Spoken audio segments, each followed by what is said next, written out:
Hola a todos, bienvenidos a una clase más de Estadística para Pedagogía y Educación Social. Lo que vamos a ver hoy es el tema 5. Hoy vamos a empezar a trabajar con los datos que nos ha aportado la muestra a través de los instrumentos. Nosotros acabamos recogiendo gran cantidad de datos y la estadística lo que busca es entender por medio de un solo número o por medio de un dibujo, de una gráfica, a ese gran grupo de gente. Es por lo tanto fundamental entender y saber realizar toda esta serie de cálculos, porque si yo no conozco bien la muestra, no podré conocer a la población, que en el fondo es mi objetivo final. Bueno, todo ello nos lleva a la necesidad de trabajar con las muestras. Todo ello nos lleva a la necesidad de realizar un estudio y hacer toda una serie de cálculos. A estos cálculos se les llamará estadísticos. Exactamente, estadísticos descriptivos, aunque muchas veces por resumir simplemente se le llaman estadísticos. Hay muchos y muy variados.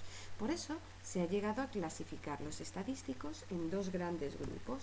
Por un lado están las medidas de tendencia central y por otro lado están las medidas de variabilidad o dispersión.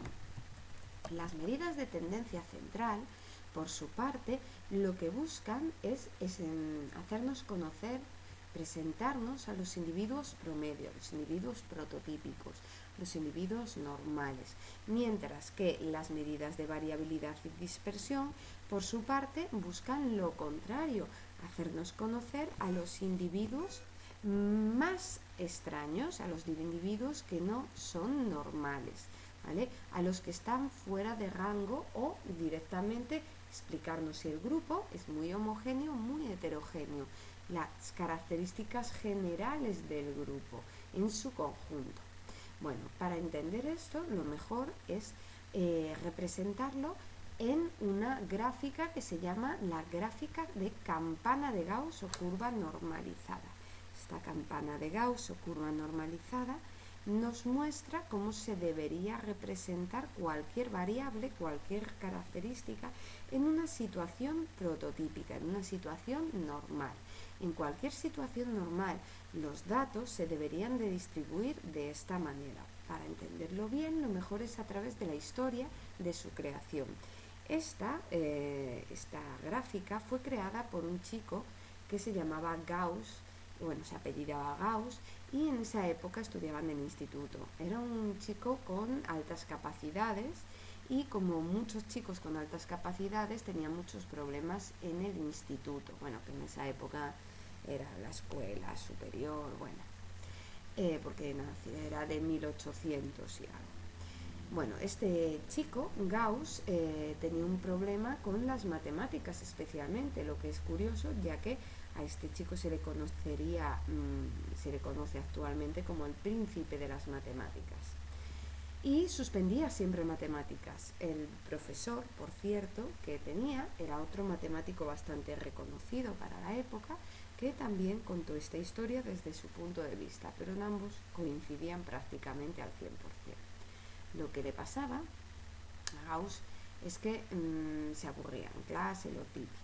Y el profesor estaba todo el día diciéndole: ¿pero qué te pasa? Todo el mundo dice que eres muy listo, ¿por qué suspendes? ¿Por qué no sacas rendimiento? ¿Por qué no consigues aprobar? ¿Qué pasa? Hasta que un día Gauss se cansó y vino con este dibujo a clase y le dijo al profesor: realmente lo que me pasa a mí, si usted quiere saberlo, es que la realidad, en la clase, está distribuida de esta forma.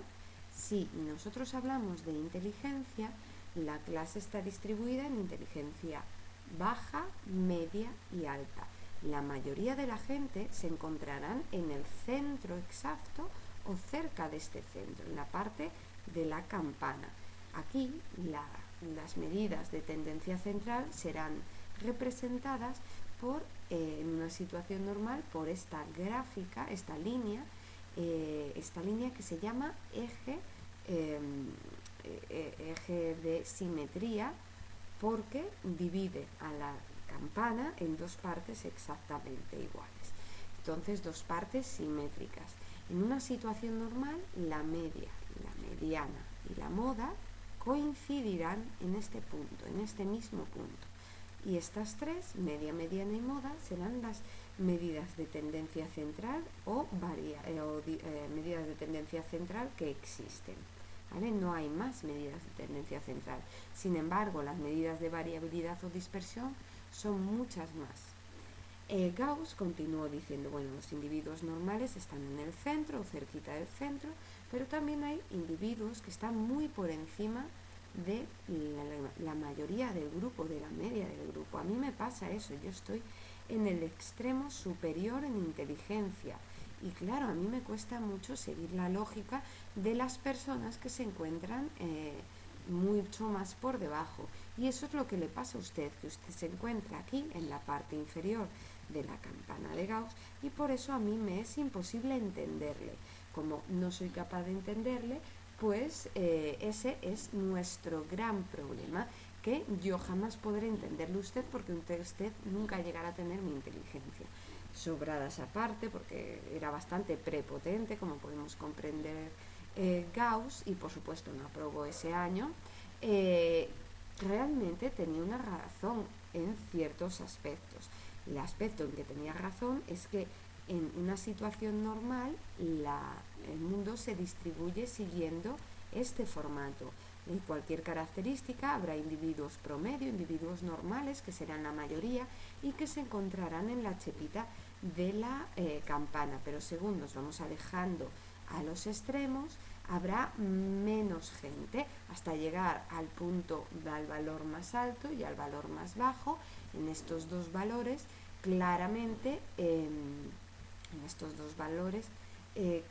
habrá muy poca gente. Las medidas de tendencia central, que son tres, media, mediana y moda, nos hablan de que en una situación normal, una característica distribuida de manera normal, se encontrarán en este eje de simetría, en este punto central. Eje de simetría que si la variable no se distribuye normalmente, no coincidirán. Así, yo puedo saber si una situación es normal o no comprobando que la media, mediana y moda coincidan o prácticamente coincidan. Bueno, de todas maneras, cada medida de tendencia central significa una cosa diferente. Si bien es verdad que todas ellas nos hablan del individuo prototipo, de manera distinta. Por un lado, la media aritmética nos habla del individuo prototipo, pero teniendo en cuenta a todos los individuos. De hecho, su fórmula es el sumatorio de todos los valores posibles dividido entre el total de casos que hay. Bueno, eso sería el individuo promedio, el individuo prototipo. Es la media. La media se hace con todos los individuos dividido entre el número de gente que hay, y así conoceremos cuál es el valor promedio general.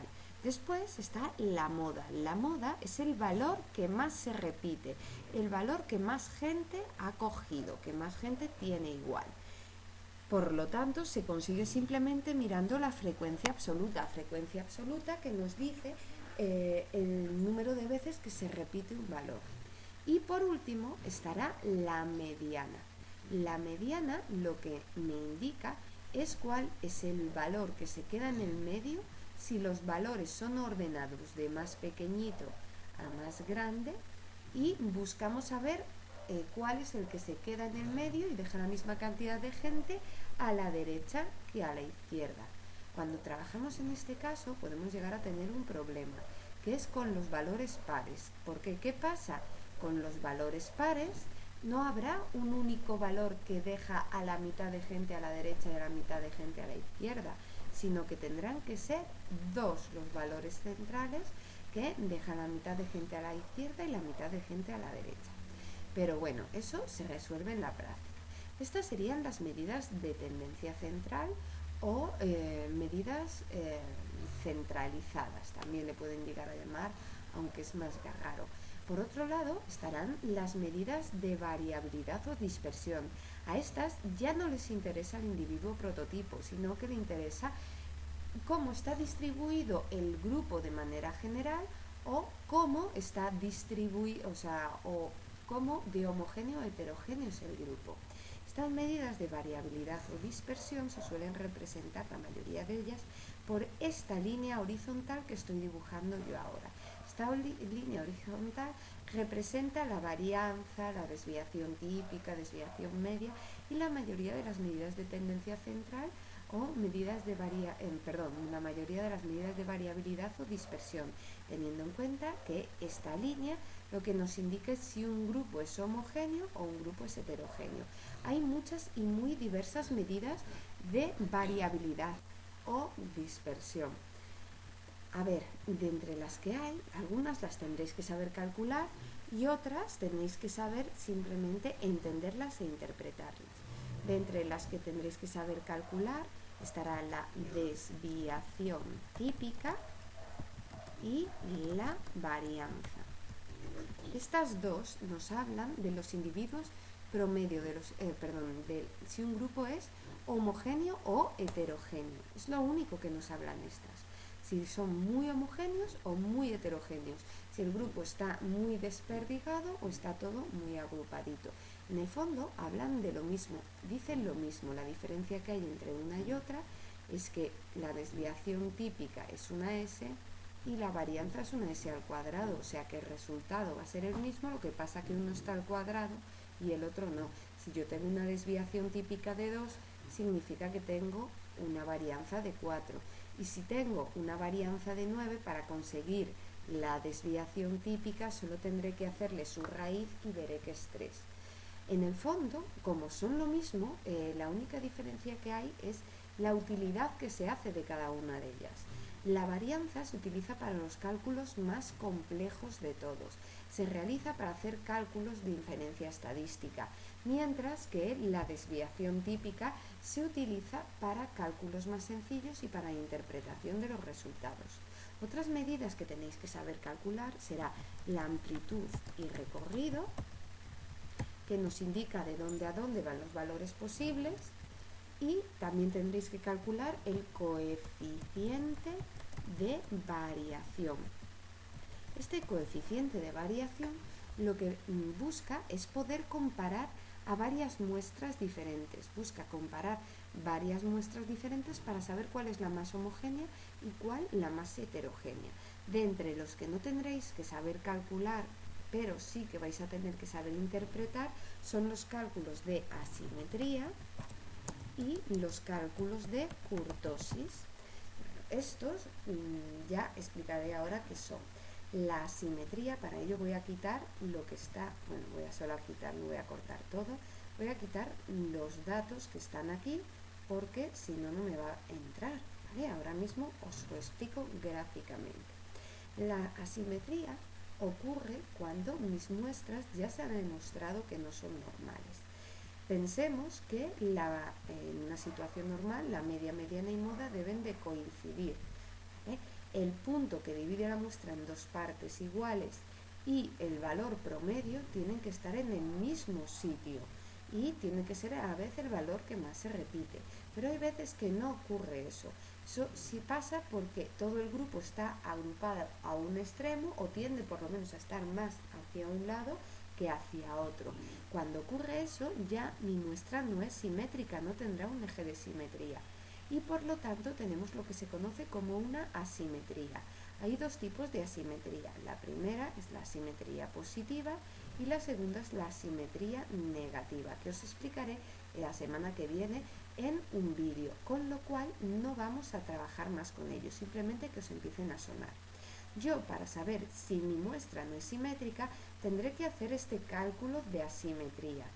El cálculo de asimetría se comparará a partir del valor 0. Si el resultado que me da la fórmula de la asimetría es mayor que 0, eso significará que mi muestra es, si es mayor que 0, tiene una simetría positiva. Si es menor que 0, tiene una simetría negativa. Y si está en torno a 0, es que es simétrica, es normal. Digo en torno, no tiene por qué ser exactamente 0, tenemos que entender eso. Después, por otro lado, está la kurtosis. La kurtosis lo que nos dice es si una desviación típica es demasiado grande o demasiado pequeña, si un grupo es demasiado heterogéneo o muy homogéneo. Lo normal es que tenga forma de campana, que haya bastante gente en el centro y según nos vamos alejando a los extremos, haya habiendo menos cantidad de gente. Pero hay veces que nos podemos encontrar con una problemática diferente, que todo el mundo esté muy disperso y entonces acabaremos teniendo una gráfica tal que así, que en vez de una campana parece un montículo, ¿vale? Una colinilla más bien. En este caso es porque el grupo está muy diseminado, está muy esparcido, por así decirlo. Hay mucha variabilidad y cada persona tiene una característica distinta. Bueno, esto no es normal.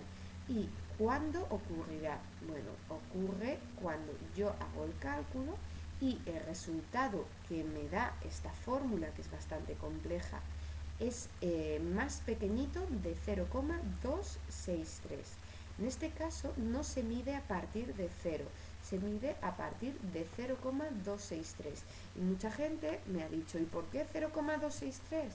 Y la verdad es que no tengo una razón, ¿vale? Es así porque es así, porque la fórmula, los valores normales son 0,263. Si no es normal, pues eso, no es normal. A partir de 0,263 para abajo sería esto que tenemos aquí, que se llama platicúrtica, ¿vale? Porque todo el grupo es muy homogéneo, platicúrtica, es muy homogéneo pero sigue siendo simétrica. La única diferencia con una curva normal es su heterogeneidad, no homogeneidad, perdonad. También puede pasar el caso contrario, por eso se me fue el nombre. Nos puede pasar el caso contrario, que todo el mundo esté muy apiñado en los mismos valores y casi no haya valores extremos o valores grandes o valores más pequeñitos. Cuando pasa eso tampoco tenemos forma de campana, tenemos más bien forma de dedo haciendo un gesto soez, con lo cual aquí a esto se le ha llamado leptocúrtica, ya que leptos en griego significa dedo. Bueno, pues si yo tengo forma leptocúrtica, forma de dedo, significa que todo el mundo está muy agrupado, los valores están muy centrados. Y poco más, poco menos, pues en principio esas serían las medidas de variabilidad o dispersión. Hay más, pero por supuesto eso se ve poco a poco, ¿vale? No tiene mucha más ciencia. Ahora lo que vamos a pasar a hacer es, vamos a empezar a calcularlo gráficamente. Para ello voy a quitar esto, vamos a borrar esto y vamos a abrir un Paint nuevo. Aquí ya tenemos un Paint nuevo y vamos a trabajar con los exámenes de años anteriores. Para hacer las medidas de tendencia central o variabilidad voy a coger el examen de 2013. No, voy a coger el de 2015 segunda semana, que es el mismo que trabajé en la mayoría de las clases. 2015 segunda semana nos vamos a ir a la parte práctica del examen y en esta parte práctica del examen vemos que vamos a tener dos pares de datos. Vamos a tener dos pares de datos que serán, porque tendremos dos muestras. Esto en el fondo es una matriz de datos, porque tenemos dos variables. Una será la variable dependiente, que es el rendimiento lector, y otra es la variable independiente, que es la variable grupo. En este caso sería aplicar o no aplicar una técnica, bueno, de rendimiento lector. A ver, en principio, al grupo de control, al que no se le aplica la técnica, será considerado grupo 0. Y al grupo que sí que se le aplica la técnica, será considerado grupo 1. Realmente, yo para trabajar tengo que conocer tanto todos los datos de las medidas de tendencia central y medidas de variabilidad y dispersión del grupo de control, como lo mismo del grupo experimental. ¿Por qué? Porque si yo me vengo al formulario y nos vamos exactamente a la página 14 del formulario, veremos que aquí tenemos los estadísticos de contraste, los estadísticos de contraste de hipótesis se llaman exactamente, aunque vosotros lo conoceréis como TED Student, ¿vale? T de student o Z. Algunos lo conoceremos también como pruebas paramétricas, aunque no sería exacto, ya que hay estadísticos de contraste para saber si se cumple y se rechaza la hipótesis nula, que son pruebas no paramétricas. Bueno, esto ya os lo explicaré en otro vídeo posterior. Bueno, para realizar esta T de student, que es la que me permitirá saber si se cumple o se rechaza la hipótesis nula, yo lo que tengo que ver es que necesitaré la media y las varianzas y el tamaño de la muestra de los dos grupos, del grupo de medida de tendencia central y los grupos de variabilidad o dispersión. Por eso lo que vamos a hacer es, vamos a coger los datos de uno de estos grupos, vamos a trabajar con uno de estos grupos y vamos a empezar a hacer todos los cálculos, todas las medidas de tendencia central y todas las medidas de variabilidad o dispersión, poco a poco y ante todo mucha calma y buena letra. Venga, vamos a ello. Primero vamos a tener que realizar una tabla, una tabla que va a tener unos cuantos apartados. Poco a poco esta tabla la cambiaré dentro de un rato, porque primero vamos a hacer por un lado las medidas de tendencia central y por otro lado vamos a hacer las medidas de variabilidad o dispersión. De las medidas de tendencia central, la única que realmente vais a tener que saber calcular es la T de student, ¿vale? Mientras que las medidas de tendencia central solo tendréis que calcular la mediana, mientras que las medidas de variabilidad o dispersión, las más habituales que tendréis que calcular serán el coeficiente de variación, la desviación típica y la varianza, o sea, realmente prácticamente todos. Bueno, vamos a empezar. Ya veis que hoy estoy un poco dispersa, tenéis que perdonarme. Vamos a ver, lo primero que tenemos que ver es que esta va a ser la variable x1, vamos a llamarla. Primero de todo, vamos a calcular el más fácil de todos, que es la moda. La moda es el valor que más se repite. Y en tanto que aquí solo hay un valor que se repite, que es el 9, yo diré que la moda es 9. Una vez que tengo la moda, vamos con la media aritmética. Para calcular la media, tengo que hacer el sumatorio de x y dividirlo entre n. ¿Vale? N es el número de sujetos y el sumatorio de x significa que yo voy a tener que hacer una tabla de frecuencias donde estén los valores, la columna de x, la columna de los valores. Una vez que ya la tenga hecha, que ya está ahí puesta, lo que voy a tener que hacer es hacer el total, la suma total de todos estos valores, que a fin de cuentas es lo que significa el sumatorio. Así yo puedo ir sumando todos estos valores, vamos sumando y iremos haciendo 9 más 13 van 12, 12 más 10, 22, 22 más 9, 31, 31 más 11, 42 y 42 más 8, 50. Vamos a volverlo a comprobar para ver que está todo en orden.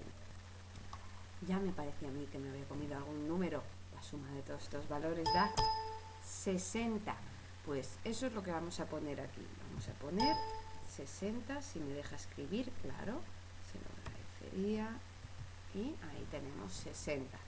Bueno, en tanto que lo que tenemos aquí es el sumatorio de todos los x, pues ya tengo los datos necesarios para hacer la media. El cálculo de la media será el sumatorio de todos los x, que será 60, dividido entre el número total de gente, que son 1, 2, 3, 4, 5, 6 individuos, porque hay tantos individuos como filas hay. Por lo tanto, aquí tendríamos una media de 10. Como vemos, la moda y la media no coinciden, y en tanto que no coinciden, mi muestra no es normal. Vamos a corroborarlo por medio de la mediana. La mediana es el cálculo más complicado de hacer. Lo primero que deberíamos de hacer es recolocar todos los valores y ponerlos en orden de menor a mayor. O sea, tendríamos que ir escribiendo los números de nuevo, poner 9, otro 9, porque hay un 8. A ver, hay un 8 que es más pequeño que el 9. Entonces pondríamos el más pequeñito aquí, que sería 8, después, sí, 2 9, y abajo otro 9, después está el 10, después está el 11 y por último estará el 13. Pues aquí pondríamos también el 13. Ahora que ya tengo todos estos valores puestos en orden, voy a mirar la frecuencia absoluta acumulada. La frecuencia absoluta acumulada, cuando no estamos trabajando con una tabla de frecuencias, lo que nos indica es la posición, quién está solamente, quién está en primera posición, quién está en segunda posición, tercera posición y así consecutivamente, cuarta posición, quinta posición y sexta posición, para hallar la mediana, y en tanto que estamos ante un número par de gente, yo tendré que coger dos valores que permitan dividir la muestra en dos partes. Si son 6 individuos y se divide en dos partes, tendré que coger el valor tercero y otro más que será el cuarto y el cuarto lugar. Este valor tercero y cuarto serían estos dos de aquí, pero a la hora de estar trabajando con datos, estamos trabajando con X, yo tendré que ver que el tercero y cuarto lugar sería en este caso el 9 y el 10, lo tengo que mirar en la fila donde está ya ordenada, pues ahí estaría el 9 y el 10 serían los valores que yo tengo que trabajar. Bueno, pues estas serían las medidas de tendencia central. Ahora vamos a hacer las medidas de variabilidad o dispersión. Vuelvo a poner los datos y vamos a empezar a trabajar. De entre estas medidas de variabilidad y dispersión, la que mejor tenéis que saber calcular son la varianza y la desviación típica, dado que si falláis en eso, todos los demás cálculos que hagáis estarán equivocados, porque son la base de todo estudio estadístico, por lo menos de todo contraste de hipótesis. Además, son los más importantes de todo. Lo primero que tenéis que saber es escoger la fórmula adecuada. Sé que muchos de vosotros cogéis la fórmula que está en la página 4 y la página 3, pero esa no es la adecuada. Nunca me cansaré de decir que para trabajar con una fórmula que sirva para todo tipo de casos, tenemos que irnos a la página 7 del formulario, justo coger esta de aquí, que está entre Guzman y Kundergescharson. Esta fórmula de aquí es la fórmula de la varianza insesgada. ¿Por qué digo que esta fórmula es la varianza insesgada? Bueno, primero es la fórmula de la varianza, porque es la de la varianza y es insesgada, porque al denominador, que es la muestra, le restan 1. Se resta 1 para intentar ser un poco más exactos, un poco más precisos. Y eso pasa porque mis muestras son pequeñas y hay bastante imprecisión para las muestras pequeñas. En este caso lo que hacemos es insesgar la fórmula de la varianza. También, aparte de insesgar la fórmula de la varianza, cuando tenemos muestras pequeñas, como es este caso, que son solo 6 personas, también se podrá hacer porque el investigador así lo decida, porque crea que va a haber algún problema clave. En este caso puede ser, por ejemplo, el tipo de muestreo, que el muestreo no sea el adecuado y por eso me toque trabajar de esta forma. Pero bueno, simplemente tenéis que eso es el insesgamiento. Para ver lo que tendría que hacer, la tabla de frecuencias que tengo que hacer, tengo que fijarme en los símbolos de sumatorio diferentes que hay. Justo lo que está después del símbolo de sumatorio es lo que tendré que poner en una columnita aparte. El primer símbolo de sumatorio es de x al cuadrado. Eso significará que tendré que hacer una columna que sea la columna de x al cuadrado, ir poniendo todos los valores de x al cuadrado. Y aquí entre paréntesis está el sumatorio de x. Eso significará que simplemente necesitaré la columna de x y su suma. Ya entonces tendría todos los datos, porque el tamaño de la muestra sabemos que son 6 personas, entonces está todo. Vamos a buscar este sumatorio de x al cuadrado y el sumatorio de x, y a partir de ahí vamos a hacer la fórmula de la varianza. 9 al cuadrado, 81, 13 al cuadrado, 169, 10 al cuadrado, 100. 9 al cuadrado, 81, 11 al cuadrado, 121 y 8 al cuadrado, 64. Vamos a comprobar estos datos y mirar cuál es su suma. Así vamos haciéndolo poco a poco y comprobando que todo está en orden. 81 más 169 más 100 más otro 81 más 121 y más 64 da 616. Pues ya tenemos todos los sumatorios necesarios y por tanto todos los datos. Lo primero, sumatorio de x al cuadrado, que acabamos de calcularlo y ver que es 616, menos el sumatorio de x, que será 60, que yo tendré que poner al cuadrado, ya que el cuadrado está fuera del paréntesis. Los paréntesis significan que lo que está dentro se hace primero y después lo que está fuera. El n son 6 individuos y después n-1, 5. Yo el 616 y el 5 por ahora los tendré que dejar aparcados porque lo que me tocará hacer es la operación interior. 600 al cuadrado son 3600 y entre 6 me da 600. De aquí yo ya puedo ir resolviendo. 616 menos 600 es igual a 16. Todo ello dividido entre 5, creo que da 3,2, pero vamos a comprobarlo, ¿vale? 16 entre 5 son 3,2, que este será el valor de la varianza, 3,2. La varianza sirve para hacer los cálculos, pero a mí a la hora de la verdad lo que más me interesa para interpretar es la desviación típica. Entonces solo tendría que hacer la raíz de 3,2 porque la desviación típica es la raíz de la varianza y ya lo tendríamos. Hago esta raíz y me dará 1,78.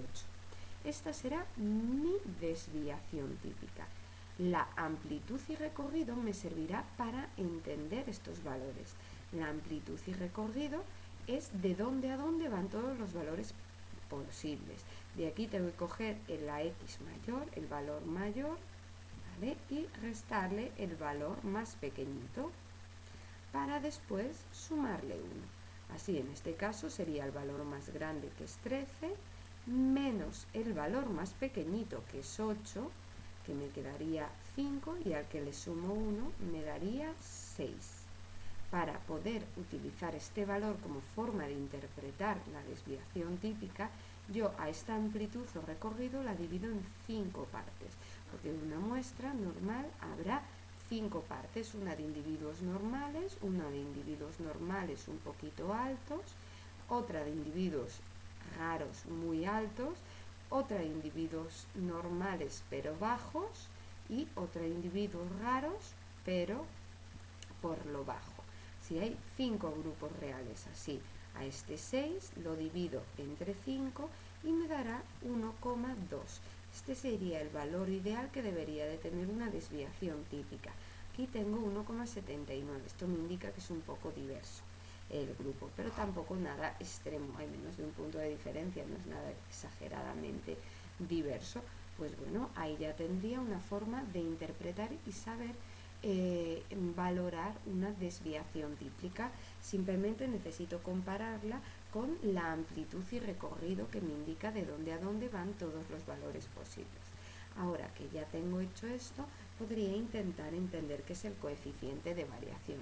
Coeficiente de variación, en el fondo, su objetivo es similar al de una desviación típica. Intenta decir qué grupo es más heterogéneo y cuál más homogéneo, pero aquí ya no trabajo con un único grupo. Lo que busco es comparar varios grupos y de entre esta comparativa saber cuál es el más homogéneo y cuál es el más heterogéneo. Así el coeficiente de variación será utilizado solo para comparar grupos. El coeficiente de variación es la desviación típica dividido entre la media y multiplicado por 100. Está multiplicado por 100 porque los resultados que dan están en tanto por ciento y son por tanto fácilmente comparables. La desviación típica habíamos visto que era 1,78. La media era de 10 y si lo multiplico por 100 me dará 17,8. Esta será mi variabilidad o dispersión que puedo utilizar para compararla con otro grupo. Y así hemos visto las principales medidas de tendencia central y medidas de variabilidad o dispersión. Ya queda menos.